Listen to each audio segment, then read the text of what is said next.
إن الحمد لله نحمده ونستعينه ونستغفره ونعوذ بالله من شرور أنفسنا ومن سيئات أعمالنا من يهده الله فلا مضل له ومن يضلله فلا هادي له وأشهد أن لا إله إلا الله وحده لا شريك له وأشهد أن محمدا عبده ورسوله لا نبي بعده يا أيها الذين آمنوا اتقوا الله حق تقاته ولا تموتن إلا وأنتم مسلمون يا أيها الناس اتقوا ربكم الذي خلقكم من نفس واحدة وخلق منها زوجها وبث منهما رجالا كثيرا ونساء واتقوا الله الذي تساءلون به والأرحام إن الله كان عليكم رقيبا يا أيها الذين آمنوا اتقوا الله وقولوا قولا سديدا يصلح لكم أعمالكم ويغفر لكم ذنوبكم ومن يطع الله ورسوله فقد فاز فوزا عظيما فإن أصدق الحديث كتاب الله وخير الهدى هدى محمد صلى الله عليه وسلم وشر الأمور محدثاتها وكل محدثة بدعة وكل بدعة ضلالة وكل ضلالة في النار اللهم صل على محمد وعلى آله وأصحابه ومن تبعهم بإحسان إلى يوم الدين. Kaum muslimin sidang Jumat rahimakumullah. Pertama-tama marilah senantiasa kita bersyukur kepada Allah Subhanahu wa taala. Karena Allah Subhanahu wa taala telah begitu banyak memberikan kenikmatan kepada kita semuanya. Apalagi Allah Subhanahu wa taala berfirman, wa in ta'uddu ni'matallahi la tuhsuha. Apabila kalian ingin menghitung nikmat Allah, maka tidak akan bisa.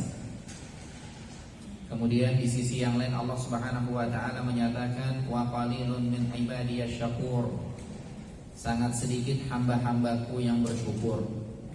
Oleh karenanya jadilah kita sebagai mereka yang sedikit yang senantiasa bersyukur kepada Allah Subhanahu wa taala.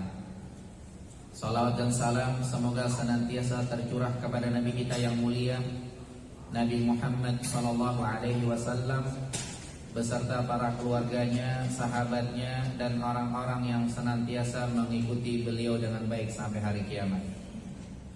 Kemudian tidak lupa khatib berwasiat kepada diri khatib pribadi, selanjutnya kepada para jamaah sekalian agar senantiasa kita meningkatkan ketakwaan kepada Allah Subhanahu wa taala dengan menjalankan perintah-perintah Allah berdasarkan ilmu yang benar yang datang dari Allah dan Rasul-Nya agar kita masuk surga. Dan kita tinggalkan larangan-larangan Allah berdasarkan ilmu yang benar yang datang dari Allah dan Rasul-Nya agar kita selamat dari neraka. Kaum muslimin sidang Jumat rahimakumullah. Disebutkan dalam hadis yang sahih, hadis riwayat Muslim. Ini adalah hadis Abu Hurairah radhiyallahu anhu. Rasulullah sallallahu alaihi wasallam beliau bersabda, "Al-mu'minul qawi," orang beriman yang kuat, khairun, itu lebih baik, wa ahabbu ilallah, dan lebih dicintai oleh Allah, minal mu'minid dha'if, daripada orang beriman yang lemah. Wa fi kullin khair, akan tetapi semua orang beriman itu baik. Ihris ala ma yanfa'uka, bersemangatlah terhadap apa saja yang bermanfaat bagimu. Wasta'in billah, jangan lupa minta tolong kepada Allah. Wala ta'jaz, dan jangan sampai engkau putus asa.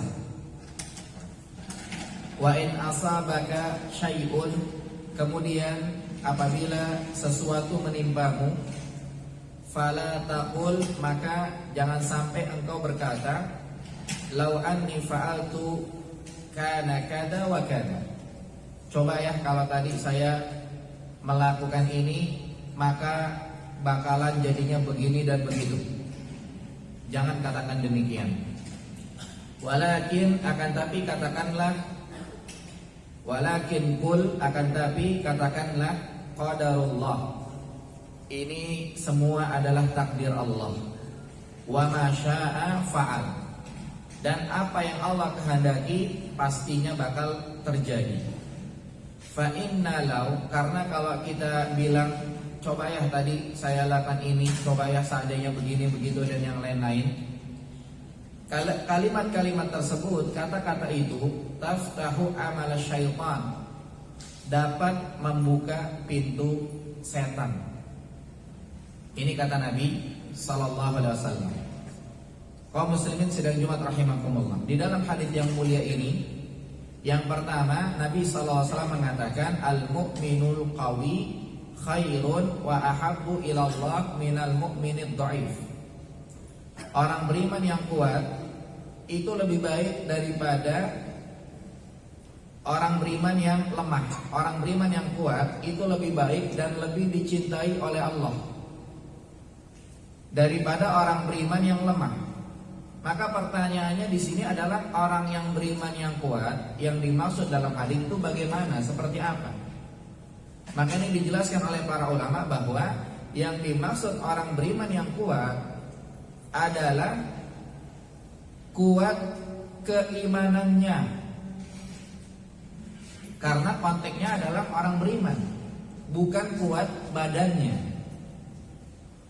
Karena badan ini, kuat badan itu kadang-kadang justru mencelakakan seseorang kalau dia gunakan untuk bermaksiat kepada Allah Subhanahu wa taala. Makanya kalau kuat badan itu bisa jadi terpuji, bisa jadi tidak terpuji. Contoh misalkannya, kuat badan bisa jadi terpuji kalau orang itu menggunakan badannya dalam hal-hal yang bermanfaat, urusan dunianya atau urusan akhiratnya, maka ini terpuji. Akan tetapi bisa jadi kuat badan itu tidak terpuji kalau misalkan digunakan untuk bermaksiat kepada Allah Subhanahu wa taala. Oleh karenanya, yang dimaksud orang beriman yang kuat itu lebih baik dan lebih dicintai oleh Allah daripada orang beriman yang lemah adalah orang beriman yang imannya kuat. Dengan kekuatan imannya, dia melakukan ketaatan-ketaatan kepada Allah. Dengan kekuatan imannya, dia bisa menjaga diri dari apa saja yang dilarang oleh Allah. Maka mereka lebih baik dan lebih dicintai oleh Allah Subhanahu wa taala ketimbang orang beriman yang lemah. Akan tapi ingat, selanjutnya Nabi SAW mengatakan, wa fi kullin khair, dua-duanya baik. Ya, orang beriman yang kuat, orang beriman yang lemah, ini dua-duanya baik dibandingkan dengan orang yang tidak beriman. Maka pastinya lebih baik orang yang beriman. Kemudian selanjutnya Nabi SAW mengatakan, ihris ala ma yanfa'uka, bersemangatlah terhadap apa saja yang bermanfaat bagimu. Maka di sini kata para ulama, seorang yang berakal, mereka pasti akan menjalankan wasiat dari Nabi SAW, yaitu hendaknya mereka bersemangat terhadap apa saja yang manfaat buat mereka, manfaat dunia atau manfaat akhirat. Maka harus bersemangat. Kita dapati ada orang-orang yang tidak bersemangat, mereka buang waktunya begitu saja. Maka kita katakan kepada mereka, Anda tidak menjalankan wasiat Nabi SAW. Karena Nabi memberikan wasiat kepada kita agar senantiasa kita bersemangat terhadap apa saja yang manfaat buat kita, urusan dunia ataupun urusan akhirat. Ini wasiat sangat agung. Oleh karenanya, kepada kita hendaknya kita bersemangat terhadap apa saja yang manfaat buat urusan dunia kita ataupun urusan akhirat kita. Oleh karenanya kata para ulama, misalkannya bertentangan antara urusan dunia dengan urusan akhirat, maka otomatis yang lebih dimenangkan adalah urusan akhirat. Jadi kalau misalkannya urusan dunia depan mata kita manfaat, urusan akhirat juga manfaat, maka harusnya lebih dimenangkan urusan akhirat. Contoh, ya orang-orang yang ngejar dunianya di jam-jam urusan akhirat.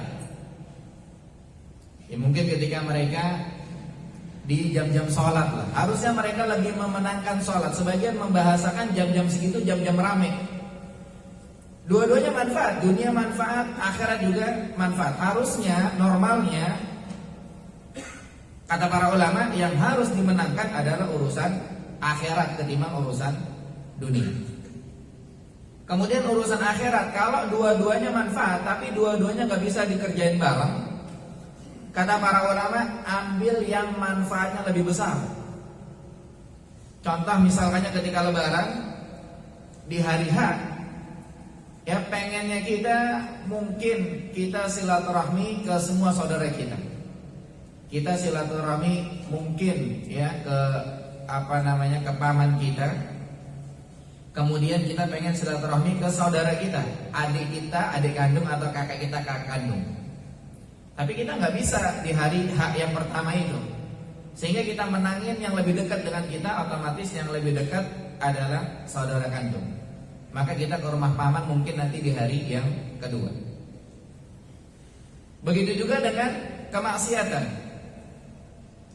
Ya kita ambil yang paling ringan. Misalkannya kita dihadapkan dengan dua kemaksiatan yang dua-duanya tentunya berbahaya, maka kita ambil yang paling ringan. Ya, kita ambil yang paling ringan. Kita lihat dari apa yang pernah kita pelajari, dua-duanya ini salah gitu. Maka kita ambil kesalahan yang paling ringan. Ini berdasarkan riwayat tersebut. Kemudian yang lebih penting dari itu, selanjutnya Nabi SAW mengatakan wasta'in billah. Jangan lupa minta tolong kepada Allah. Kenapa? Karena sebagian orang ketika mendapatkan perkara yang bermanfaat, kemudian di situ dia semangat, masya Allah. Kadang-kadang saking semangatnya dia, saking yakinnya dia lupa bersandar kepada Allah Subhanahu wa taala. Dia ngandelin dirinya sendiri. Saya bisa, saya yakin ini manfaat, saya yakin saya bisa. Dia lupa bersandar kepada Allah Subhanahu wa taala, dia lupa minta tolong kepada Allah Subhanahu wa taala. Kadang-kadang demikian. Oleh karenanya Nabi SAW mengingatkan harus semangat terhadap hal yang manfaat dan jangan lupa minta kepada Allah Subhanahu wa taala. Dibahasakan dalam riwayat yang lain, dalam hadits riwayat At-Tirmidzi, bahwasanya Rasulullah SAW mengatakan, la yas'ala ahadukum rabbahu, la yas'alu ahadukum rabbahu hajatahu hatta yas'alahu al-milh wa hatta yas'alahu sya'sya'u na'lahu idan qata. Nabi SAW mengatakan harusnya salah seorang di antara kalian jangan lupa minta tolong kepada Allah Subhanahu wa taala untuk memenuhi hajatnya, walaupun cuma sekedar minta garam. Nabi SAW membahasakan dalam hadisnya perkara yang sepele. Walaupun cuma sekedar minta garam, jangan lupa minta kepada Allah. Walaupun hanya sekedar gara-gara sendalnya putus, jangan lupa minta tolong kepada Allah Subhanahu wa taala. Nabi mengingatkan demikian. Walaupun perkara sepele, jangan lupa minta tolong kepada Allah Subhanahu wa taala. Dan selanjutnya baru Nabi mengatakan wala ta'jaz. Jangan lemah, jangan putus asa. Selama kita tahu itu perkara yang manfaat dan selama kita minta tolong kepada Allah Subhanahu wa taala, maka kita jangan mundur di tengah. Akan tetapi hendaknya kita bersemangat kadang-kadang ini kejadian. Ada orang semangat, Masya Allah, dia tahu itu manfaat. Kemudian misalnya dalam satu pekerjaan, kemudian dia maju, dia minta tolong kepada Allah. Di tengah-tengah dia mendapat di perkara yang sulit, dia mundur. Maka tidak demikian wasiat dari Nabi SAW. Wasiat dari Nabi SAW adalah jangan lemah, harus tetap semangat. Atau misalnya ada seorang yang mulai belajar agama, atau mulai belajar bahasa Arab, mulai menghafal Al-Quran. Dia tahu itu manfaat, kemudian dia lakukan, dia minta tolong kepada Allah.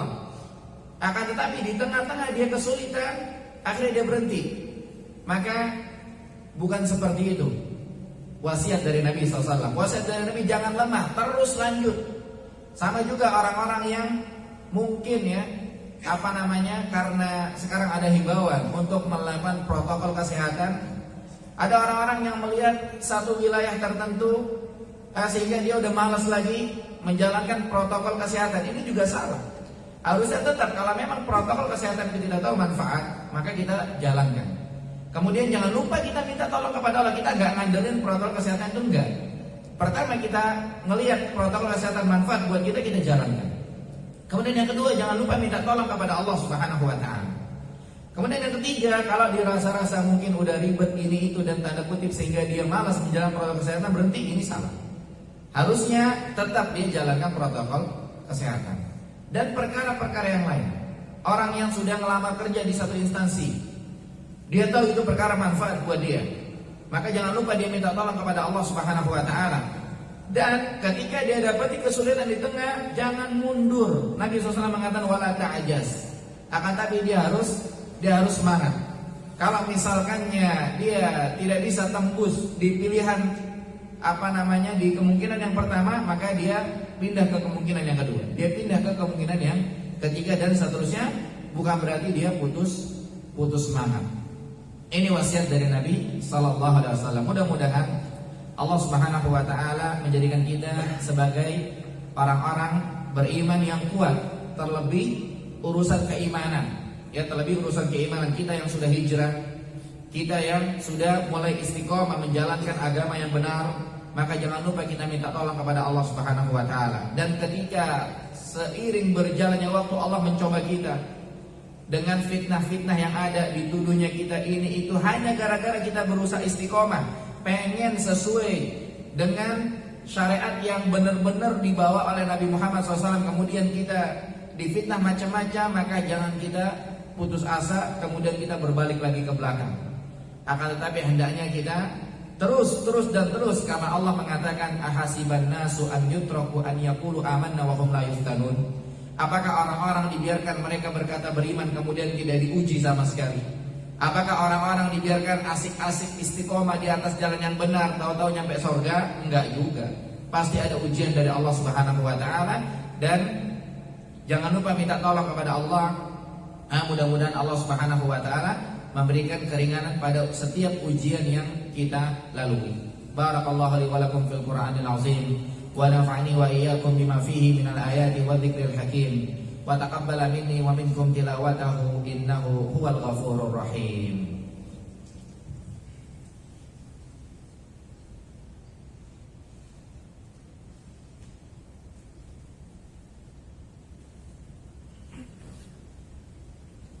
Alhamdulillahi rabbil alamin wal aqibatu lil muttaqin wala udwana illa 'alal zalimin. Asyhadu an la ilaha illallah wahdahu la syarika lah wa asyhadu anna Muhammadan 'abduhu wa rasuluhu la nabiyya ba'dah. Kaum muslimin sedang Jumat rahimakumullah. Pada khutbah yang pertama kali tadi, khatib sudah menyampaikan bahwasanya Nabi SAW mengatakan orang yang beriman, kemudian dia kuat keimanannya, itu lebih baik dan lebih dicintai oleh Allah daripada orang beriman yang lemah. Akan tapi dua-duanya baik. Dan Nabi SAW mengatakan, bersemangatlah terhadap hal yang manfaat buat kita. Kemudian jangan lupa minta tolong kepada Allah dan jangan lemah. Sebagai gambaran, Nabi SAW pernah diundang oleh sahabat yang bernama Itban bin Malik. Diundang supaya Nabi datang ke rumahnya, sholat di satu tempat yang rencananya nanti pengen buat tempat sholat terus sama keluarga di situ.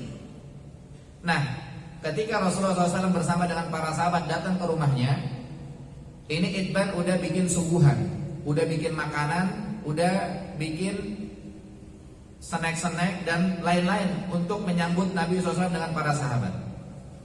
Maka ketika Nabi nyampe, Nabi tidak terganggu dengan itu. Nabi langsung to the point, nyampe dalam rangka sholat di tempat yang sudah ditetapkan. Nanti rencana pengen buat tempat sholat terus, bukan makanan dulu yang disantap dan yang lain-lain, tidak. Akan tapi langsung ke lokasi sholat dan selesai baru makan. Maka ini menunjukkan apa? Ini menunjukkan kuat, tidak terganggu dengan hal-hal yang lain. Dalam artian apa? Contoh misalkannya ketika kita buka kitab fikih, kita pengen nyari permasalahan tentang sholat Idul Adha, bagaimana tata caranya, sifat sholat Nabi bagaimana tentang sholat Idul Adha. Kemudian kita ketika buka kitab fikih, malah kita ngelihat kitab zakat, malah kita ngelihat kitab haji umroh. Ini namanya lemah. Harusnya fokus ke titik. Sebagaimana tadi Nabi SAW datang ke rumah salah seorang sahabat, niatnya pengen sholat di situ, enggak terganggu dengan hal-hal yang lain, kemudian fokus di situ. Dan yang terakhir, Nabi SAW mengingatkan, fa'in asabaka syai'un fala taqul law anni fa'altu lakana kada wa kada. Kalau menimpamu sesuatu, jangan sampai engkau berkata-kata, coba ya tadi saya lakukan ini, lakukan itu, nggak bakal kejadian ini, itu dan yang lain-lain. Jadi jangan berkata demikian. Kenapa demikian? Nabi SAW memberikan jawaban. Nabi mengatakan, fa inna law taftahu amala syaitan. Karena kata-kata seandainya, coba ya ini buka pintu setan. Dalam artian apa? Gara-gara kita berkata itu jadi sedih kita. Gara-gara berkata itu kita jadi nyesel. Kita malah jadi susah sendiri. Nah, contoh ketika kita pengen berangkat kerja, kita punya motor 2. Kita pakai motor yang satu, kemudian tiba-tiba di tengah jalan mogok. Akhirnya dia komentar, coba aturan tadi pakai motor yang satunya lagi, nggak bakal mogok ini. Yang ada apa? Yang ada dia nyesel, yang ada dia sedih. Atau misalkannya dia naruh barang di satu tempat, tahu-tahu barangnya hilang. Kemudian dia bilang, coba ya tadi jangan naruh sini. Yang ada apa? Sedih, nyesel dan lain-lain. Harusnya jangan berkata demikian, kata Nabi SAW. Nah, kemudian yang bagusnya dikatakan apa? Walakin kul qadarullah wa ma syaa fa'al. Akan tetapi katakanlah ini takdir dari Allah, dan apa yang Allah kehendaki bakal kejadian. Karena Allah mengatakan wa ma tasyauna illa an yasha Allah. Dan apa saja yang kalian kehendaki gak bakal terjadi kecuali kalau Allah menghendaki. Innallaha kana aliman hakima. Allah maha mengetahui, maha alim, maha berilmu, dan maha hakim. Artinya apa? Setiap yang kejadian di kita, misalkannya itu kejadian gak enak, mesti secara ilmunya Allah itu ada hikmahnya. Makanya barangkali kita sudah memilih ini perkara manfaat. Barangkali kita sudah minta kepada Allah Subhanahu wa ta'ala. Barangkali kita sudah berusaha semangat, tidak putus di tengah jalan. Kemudian kejadian sesuatu, ingat, jangan katakan coba ya seandainya, kalau begini, kalau begitu dan lain-lain. Jangan. Itu kata-kata hanya bikin kita nyesel. Itu kata-kata hanya bikin kita sedih. Akan tapi katakan, ini sudah takdir Allah. Plong dada kita, plong hati kita. Yang jatuh dompetnya, yang hilang dompetnya, hilang STNK-nya, BPKB-nya, udah katakan qadarullah. Ini takdir Allah, selesai. Tinggal diurus pelan-pelan, diurus satu-satu. KTP hilang, diurus satu-satu. SIM-nya hilang, diurus satu-satu. Jangan sampai kita berkata seandainya, coba ya tadi sih gara-gara situ dan lain-lain, malah kita yang nyalain orang. Yang ada kita malah repot sendiri, nyesal sendiri, sedih sendiri. Akan tapi berbeda ketika kita berkata ini takdir dari Allah Subhanahu wa ta'ala. Mudah-mudahan Allah Subhanahu wa ta'ala senantiasa memberikan bimbingan kepada kita semua, agar kita semua senantiasa berada di atas jalan yang benar, agar kita semua senantiasa istiqomah di atas jalan yang hak, sampai kita diwafatkan oleh Allah Subhanahu wa taala, sehingga kita selamat dari neraka dan kita dimasukkan ke dalam surga, dikumpulkan bersama dengan Nabi sallallahu alaihi wasallam. Innallaha wa malaikatahu yusholluna 'alan nabi ya ayyuhalladzina amanu shallu 'alaihi wa sallimu taslima. Allahumma shalli 'ala Muhammad wa 'ala ali Muhammad kama shallaita 'ala Ibrahim wa 'ala ali Ibrahim innaka Hamidum Majid. Wa barik 'ala Muhammad wa 'ala ali Muhammad kama barakta 'ala Ibrahim wa 'ala ali Ibrahim innaka Hamidum Majid. Allahumma ighfir lil muslimina wal muslimat wal mu'minina wal mu'minat al ahya'i minhum wal amwat innaka sami'un qaribun mujibud da'wat. Allahumma ighfir lana Rabbana ighfir lana wa li ikhwanina alladhina sabaquna bil iman wa la taj'al fi qulubina illa lil ladzina amanu rabbana innaka ra'ufur rahim. Allahumma arinal haqqa haqqan warzuqna ittiba'ah wa arinal batila batila warzuqna ijtinabah. Rabbana hab lana min azwajina wa dhurriyyatina qurrata a'yun waj'alna lil muttaqina imama. Rabbana zalamna anfusana wa illam taghfir lana wa tarhamna lanakunanna minal khasirin. Allahumma ansur ikhwanana al-muslimina al-mustad'afina fi kulli makan. Rabbana atina fid dunya hasanah wa fil akhirati hasanah wa qina adzabannar. Subhana rabbika rabbil izzati amma yasifun wa salamun alal mursalin walhamdulillahi rabbil alamin.